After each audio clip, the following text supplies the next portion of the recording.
Red blood cells की destruction start हो जाती है, लेकिन वो एबनॉर्मल होती है। एक रेड ब्लड सेल पूरा डिस्ट्रॉय नहीं हो जाता है, तो उसके बाद रेड ब्लड सेल के सेगमेंट्स बन जाते हैं, ठीक है, फ्रेगमेंट्स बन जाते हैं। और जब पेरिफेरल ब्लड सेल्स में वो फ्रेगमेंट्स आना शुरू हो जाते हैं, तो इसको हम शिस्टोसाइट्स कहते हैं। Just like these cells right here, these are schistocytes. ये सेल हो गया, ये सेल्स, ये these are not complete cells, but कि ये क्या होते हैं, ये पूरे रेड ब्लड सेल्स की जब डिस्ट्रक्शन स्टार्ट हो जाती है, तो उसकी वजह से उसके छोटे छोटे फ्रेगमेंट्स सेल में आ जाते हैं, और उन फ्रेगमेंट्स को फिर हम शिस्टोसाइट्स कहते हैं। कौन कौन सी कंडीशन में पाया जाता है? तो DIC, disseminated intravascular coagulation. Coagulation is a physiological process, लेकिन जब बॉडी में कुछ खराबियाँ आ जाती है जिसकी वजह से कोगुलेशन एबनॉर्मल स्टार्ट हो जाता है। फॉर एग्जांपल, नॉर्मली बॉडी में, नॉर्मल बॉडी के वेसल्स में कोगुलेशन नहीं होती है, टिश्यूज में नॉर्मली कोगुलेशन नहीं होती है, unless it is activated by true path, जो कि आगे पढ़ेंगे। But there is a condition in which, जिसमें उस पाथ्स में या उसके एक्टिवेशन में मसला आ जाता है, और बॉडी के वेसल्स में या टिश्यूज में इरेगुलर कोगुलेशन स्टार्ट हो जाती है, ठीक है। डिसेमिनेटेड इंट्रावेस्कुलर कोगुलेशन, तो इंट्रावेस्कुलर इंडिकेट्स वेसल्स के अंदर, और डिसेमिनेटेड का मतलब है कि वो जो क्लॉट्स बन जाते हैं, जो कोगुलेंट्स बन जाते हैं, वो अपनी जगह पे होते नहीं है, बल्कि वो डिसेमिनेट होते हैं, एक जगह से दूसरी जगह पे जाते हैं, ठीक है। तो इन दिस कंडीशन क्या होता है कि इरेगुलर क्लॉट्स बनते हैं बॉडी में, और फिर उसको रिजॉल्व करने के लिए, या जब वो मूव करते हैं, तो उससे रेड ब्लड सेल्स के फ्रेगमेंट वो ब्लड में जो है गिरते रहते हैं, या ब्लड में उससे फ्रेगमेंट्स जो है वो रिलीज होते रहते हैं। और इन्हीं फ्रेगमेंट्स को फिर हम क्या कहते हैं? शिस्टोसाइट्स कहते हैं। ये जो यहाँ पे जिसको एरोज इंडिकेट कर रहे हैं, ठीक है।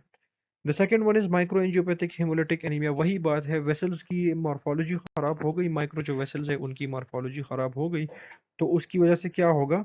जो सेल्स है, या micro anatomy of the vessels जो है वो खराब हो जाती है, तो उनकी वजह से जो सेल्स बनते हैं, या जो सेल्स की डिस्ट्रक्शन होती है, उससे फ्रेगमेंट्स रिलीज हो जाते हैं।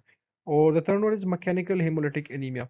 मैकेनिकल मतलब कोई ट्रॉमा हो जाए, हेमोलिटिक एनीमिया हो गया है, सेल्स की हेमोलिसिस हो रही है, but due to an external factor, mechanical factor, किसी एक्सीडेंट की वजह से, किसी प्रेशर की वजह से, किसी वेसल्स की इंजरी की वजह से, तो उसको mechanical haemolytic anaemia. This next variation in poikilocytosis called स्ट्रोमेटोसाइट्स।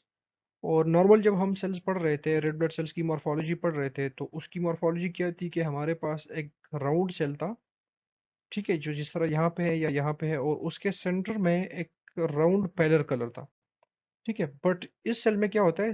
Red cells with a central linear slit और स्ट्रोमा, ठीक है। रेड सेल तो राउंड होता है, लेकिन सेंटर में जो उसका पैलर कलर होता है वो राउंड नहीं होता है, वो स्ट्रोमा की शेप में होता है, या स्लिट की शेप में, मतलब वो एक लाइन की शेप में होता है। स्लिट इसलिए कि इसको कहते हैं कि दो चीजों के बीच जो एक राह हो, ठीक है। तो दिस लुक्स लाइक कि इस तरफ भी कुछ है, इस तरफ भी, उसके बीच में एक राह है, ठीक है। This is a typical stromal cell. इनको स्ट्रोमल रेड ब्लड सेल बोलते हैं। Seen as mouth shaped from form in peripheral where, ठीक है। तो पेरिफेरल स्मेयर में किस तरह नजर आता है? सॉरी, पेरिफेरल मेयर नहीं, पेरिफेरल स्मेयर में किस तरह नजर आता है? इस तरह नजर आता है जैसे कि माउथ, किसी चीज की, किसी का माउथ हो, मुंह, ठीक है। इधर ध्यान दे तो this looks like a lip, and this, और सेंटर में उसका माउथ नजर आ रहा है, सही है। किस किस कंडीशन में पाया जाता है? तो it is found in excess alcoholism. जो लोग ज़्यादा अल्कोहल का यूज़ करते हैं, पीते हैं, तो उनमें ये चीज़ काफ़ी ज़्यादा होते हैं, अल्कोहलिक लिवर डिजीज़। और उसी अल्कोहल की वजह से जब लिवर ख़राब हो जाए, तो फिर उन लोगों में मज़ीद ये चीज़, ये कंडीशन ज़्यादा हो जाती है। The last two conditions are hereditary, मतलब इसके लिए कोई फिजिकल एविडेंस ज़रूरी होना नहीं है, ज़रूरी नहीं कि इन लोगों ने अल्कोहल पिया हो, बट इनमें हेरिडेटरी है, इनके जीन्स में इस तरह के जीन्स बने हुए हैं कि इनमें नॉर्मल सेल्स नहीं बनेंगे, बल्कि ये वाले सेल्स बनेंगे, ठीक है। तो हेरिडेटरी स्ट्रोमेटोसाइटोसिस और हेरिडेटरी स्फीरोसाइटोसिस।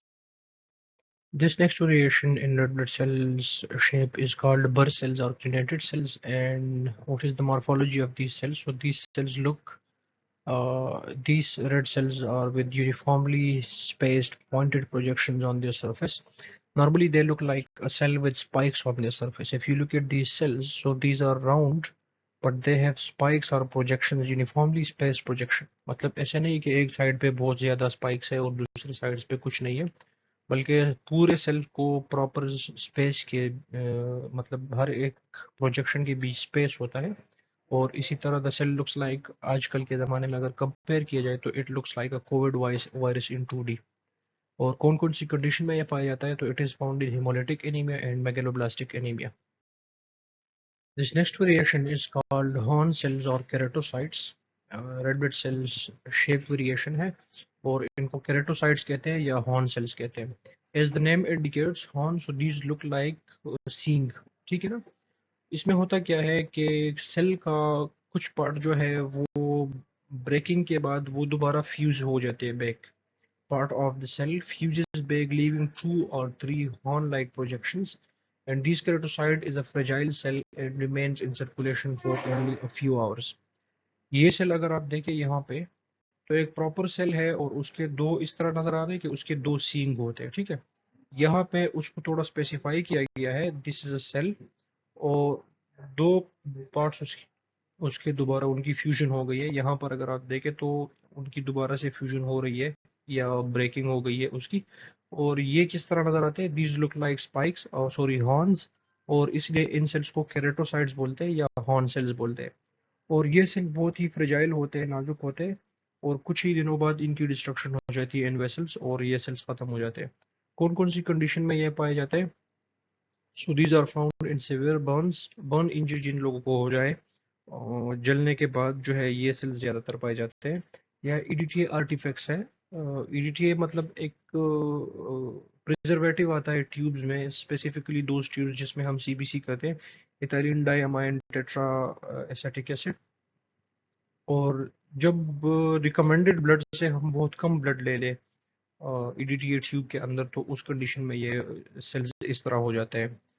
और the last one is liver conditions. तो द सेकंड जो है ईडीटीए आर्टिफैक्ट, तो ये आर्टिफैक्ट है, डिजीज नहीं है। मतलब ये पेशेंट के अंदर डिजीज नहीं है, बल्कि हमारी थोड़ी सी गलती की वजह से कि रिकमेंडेड ब्लड से हमने बहुत कम ब्लड ले लिया, उसकी वजह से इस तरह के ब्लड पेरिफेरल्स में फिर नजर आ जाता है, ब्लड सेल्स इस तरह हो जाते हैं। This next red cell shape variation is called acanthocytes.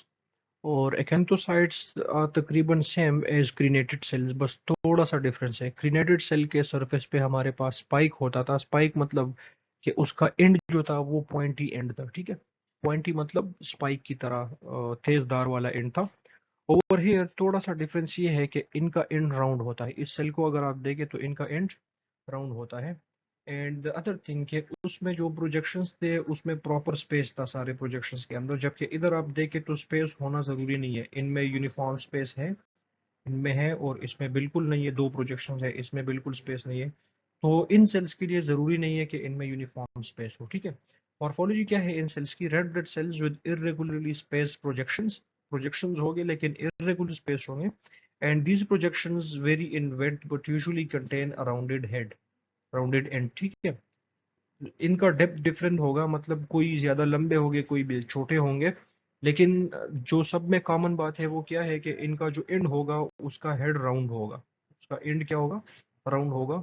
और कौन कौन सी कंडीशन में यहाँ पाए जाते हैं, तो the first one is liver diseases, liver में कोई मसला आ जाए। And the last one is post splenectomy, जिन लोगों का स्प्लीन रिमूव किया जाए तो उनमें चांसेस होते हैं कि उनके सेल्स इस तरह नजर आ जाए। This variation is called sickle cell. और ये तो आपने एफएससी में भी पढ़ा है काफी डिटेल में। As the name indicates these look like sickles, ठीक है। दिस इज 3D model of a sickle cell, और स्लाइड में इस तरह नजर आता है, this is a sickle cell. Morphology क्या है, सिकल शेप्ड सेल होंगे, ठीक है। सिकल शेप मतलब round like moon but not exactly moon, sickle की तरह, ठीक है। और HBS disease, sickle cell anaemia जिन लोगों को होगा, उसमें जो HB होता है उसको HBS बोलते हैं। तो सिकल सेल एनीमिया का दूसरा नाम HBS डिजीज भी है, ठीक है। तो this is found in HBS disease, और उसकी अपीयरेंस इन अ स्लाइड इस तरह होगी जिस तरह ये सेल है। This is a red blood cell with HBS in it. Okay, this next variation is called nucleated RBCs, और इसको नॉर्मल टर्म में NRBCs भी कहा जाता है। It is written as a capital N और विद स्पेस, और आरबीसीज या स्पेस ना भी हो तो NRBCs, ठीक है। Nucleated red blood cells. और as the name indicates in red blood cells के अंदर न्यूक्लियस होगा, as you can see here और हेयर, तो रेड ब्लड सेल है और उसके अंदर क्या है, न्यूक्लियस पाया जाता है, ठीक है। मॉर्फोलॉजी क्या है इनकी, these red blood cells are released from the bone marrow early into the bloodstream due to the need for oxygen. Feedback mechanism होगा बॉडी में कहीं ना कहीं पे हाइपोक्सिया होगा, that would be leading to ischemia.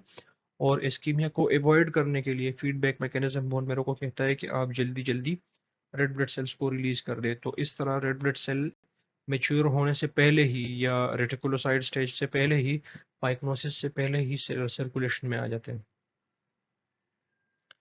Normal red blood sales do not contain a nucleus on a peripheral smear. ये तो common सी बात है कि नॉर्मली जो रेड ब्लड सेल होते हैं उनमें न्यूक्लियस नहीं होता है पेरिफेरल स्मेयर में।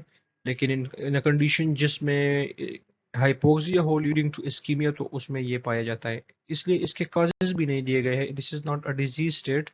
डिजीज हो भी सकता है लेकिन इसमें ब्लड के अंदर कोई डिजीज नहीं है, कहीं और जाके टिश्यूज में डिजीज है, हाइपोक्सिया है, उसकी वजह से जो है हमारे पास इस तरह का पिक्चर आ जाता है। इंशाल्लाह बाकी के जो स्लाइड्स रहते हैं वो नेक्स्ट सेशन में पढ़ेंगे।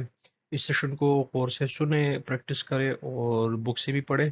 फर्दर कोई क्वेश्चन उसमें हो तो you can approach me through email और फ़ोन नंबर जो कि दिया गया है ऑलरेडी इसमें। इंशाल्लाह I will be happy to resolve your issues.